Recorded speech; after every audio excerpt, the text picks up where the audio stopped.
All right, I'm Alexa Meade. I'm mostly known for this type of optical illusion I've developed.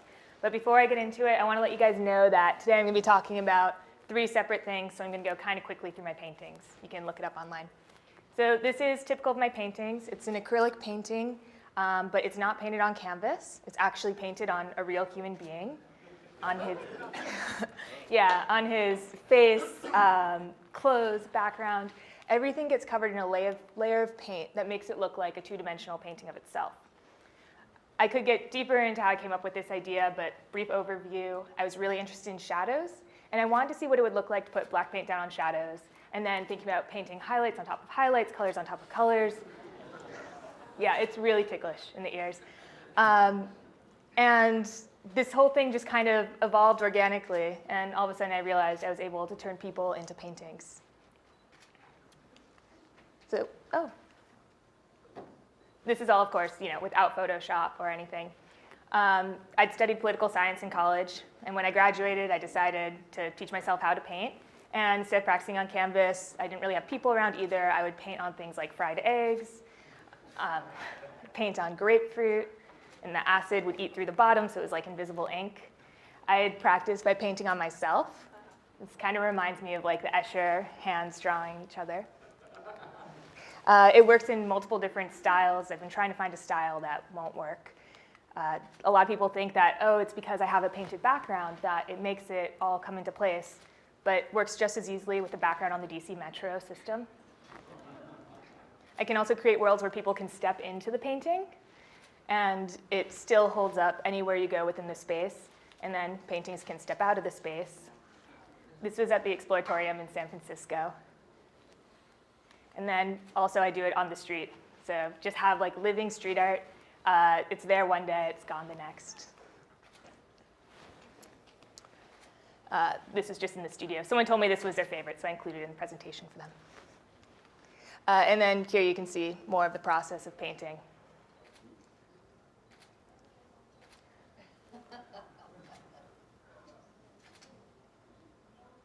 How long does that take?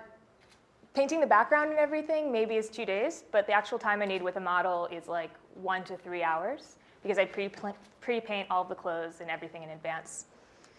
It works with paint. It also works with chalk. This is something I did for the Perimeter Institute for Theoretical Physics, where I had scientists chalk up the walls and everything, and then I painted on them, and then they continued chalking up each other, and it just became this like kind of Ouroboros of art experience, of art creating more art within itself. Other unusual things I can paint with, there's people, but then also with milk. For a series, I painted on a woman, put her in a swimming pool filled with milk, and the milk bled out all around her and created these beautiful patterns. So it was constantly shifting. One moment it would be absolutely beautiful. The next moment it would turn into this murky mess, and everything would be completely gone. So I had to really capture it in time. There was only a split second that it was that, and then that. All right. So that's just a very brief overview of my main body of work, since you guys are a very playful group. Thank you.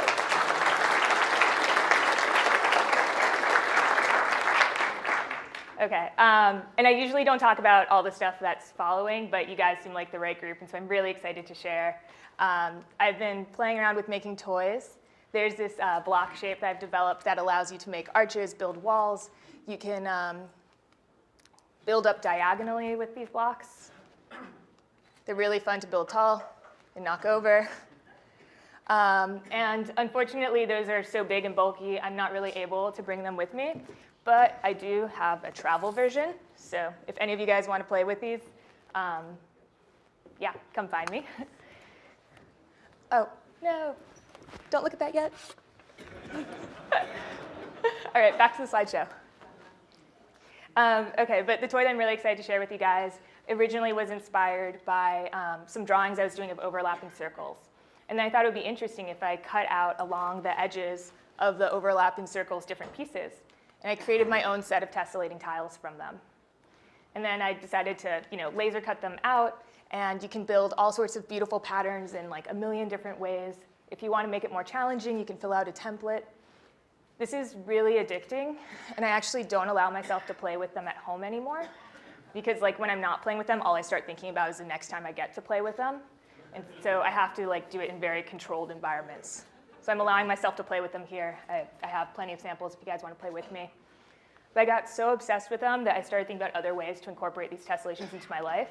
So I have an area rug I made out of them that you can retessellate to create a floor path. I was just like bathing in them, quite literally. I made bath toys so that I could play with my tessellations in the bath. And then, eating it for breakfast. I made tessellation breakfast cereal. These are actually cut out of foam, so you can't eat them. But it was really cool because the tessellations would just kind of want to form in the milk and find their own way of connecting with each other. And then you can use your spoon to tap them along or pick up certain tessellations to eat if they were edible. And then I thought it would be really cool if I could share this joy that I have of these tessellations with people who are visually impaired. And so I made a tactile puzzle for the blind.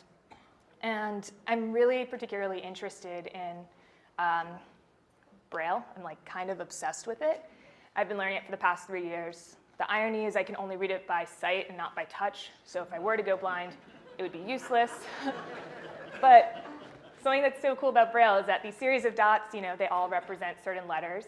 And I was thinking, what if you mirrored certain letters? They might form other letters. So I made a list of letters in Braille, like D becomes the letter F when mirrored. And I wanted to figure out words that I could make that would spell something both backwards and forwards in Braille. And I've come up with a couple. Like the word ice is a perfect palindrome. The word rid becomes the word few when backwards in Braille. And then my very favorite that I found is the word fixed. The word fixed backwards in Braille is fixed. Like, how crazy is that?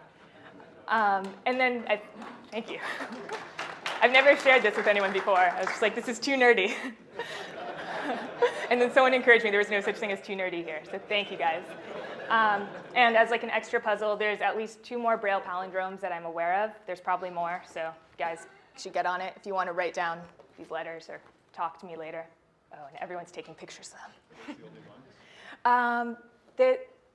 There's grade 1 Braille in which each letter has a character assigned to it. And then there's grade 2 Braille where certain combinations of letters have different characters assigned. So like ED together is its own symbol, or like ST is its own symbol. So if you use grade 2 Braille, then there's a lot more. But this is only using grade 1 Braille. And then also I was thinking, okay, if I'm making words that are mirrored and fun in Braille, why not in English? Why not come up with my own? So this bam bop, when mirrored, is God mad. And I've tried looking this up. I haven't found any evidence of it on the internet. But bam bop, God mad works the other way around. God mad, bam bop.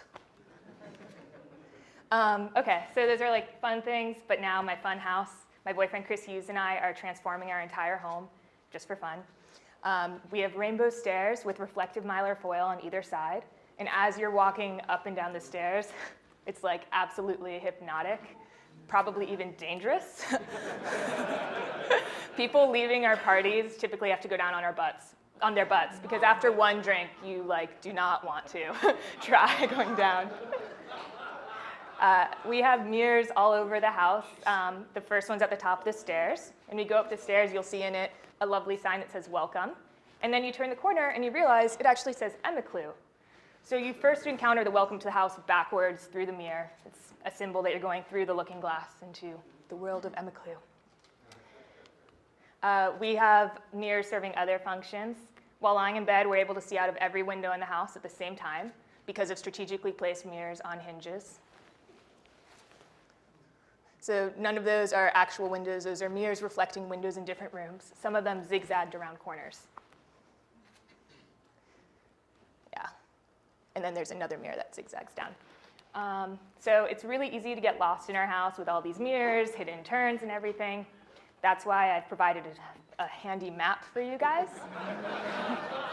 It's not only the floor plan of the house, but also the ceiling plan. So you will see every ceiling and wall that's in the house represented. And I have the coordinates written, on top, bottom, everything. And if you need to know where the bathroom is, it's at, where's the bathroom? I-5. And in case you get lost on your way to the bathroom, I've helped. And you will notice that it's definitely not to scale.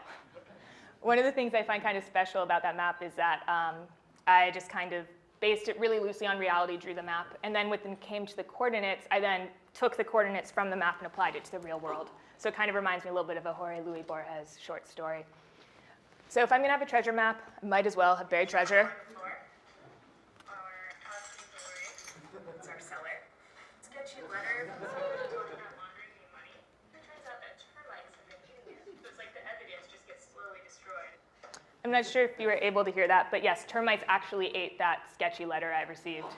Yes, so my floorboards are cannibalizing it. We got trapdoors, we got hidden passageways. Nothing is quite as it seems. I'm gonna let my boyfriend describe how versatile our kitchen is here. Welcome to our breakfast. Oh. In case you can't hear. Fold up the chairs, fold down the table. Yeah, so we got full-on lasers, we have fog machines, we have VIP bottle service. This dance club is 1 foot 10 inches wide. And it's great because those curtains are actually blackout curtains. So that means that in the morning we're having our coffee sitting down, a great song comes on the radio, we just hit the club button, and all of a sudden we're having a dance party with our coffee mugs. So that sign is kind of special. It's just a piece of poster board that I have cut out construction paper letters on in different colors. And then when different colored lights hit it, all of a sudden it appears to animate as different things pop out. Yeah. Oh yeah, and then we have wristbands for the club. You know. We typically have a bouncer, and that's whoever is the tallest person that's present at the party, and they have to see if your name's on the list and if they can grant entry. So after you've been dancing in the club, you kind of stumble over to the bathroom. You have to be really careful not to get in there too deep. You go in my closet, and when you put on these diffraction glasses, the whole world turns to rainbows. So you feel colors like touching you all over your face, and it's, oh, yeah, it's like this experience of synesthesia. The sign to the bathroom is also made with mirrors. There's one V shape, and then it reflects over there to become a W, and then it reflects up top to become an M. So it's both the men's and women's room, all just from this one V shape. We're all the same, just flipped inside out and all that. Yeah, thank you.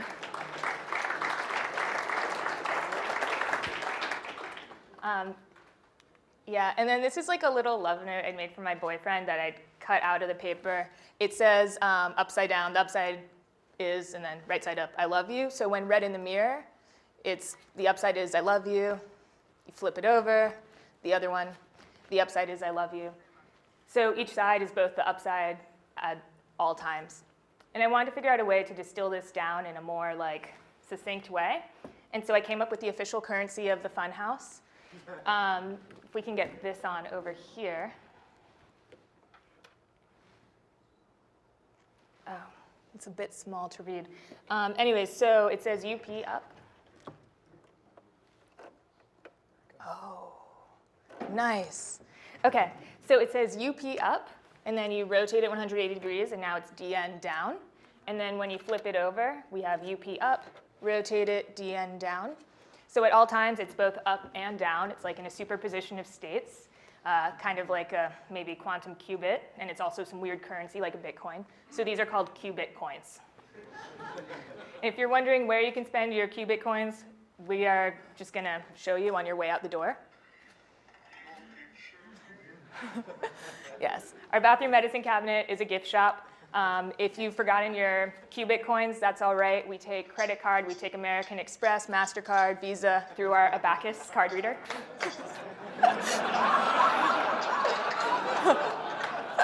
Yeah, just have to tabulate the balance, get you squared away. So thank you so much for visiting the Funhouse. Wait, not done, almost, so close. But yeah, so a lot of people are like, what is all this stuff you're doing? How does it make any sense? And I love this quote by Charles and Ray Eames, eventually everything connects. And I really believe that. And I'm starting to find all these playthings that I'm doing with Braille palindromes and whatever else, feeding into my main body of work with painting. So I want to leave you with finally something that could only have been done with my painting from playing in the Funhouse.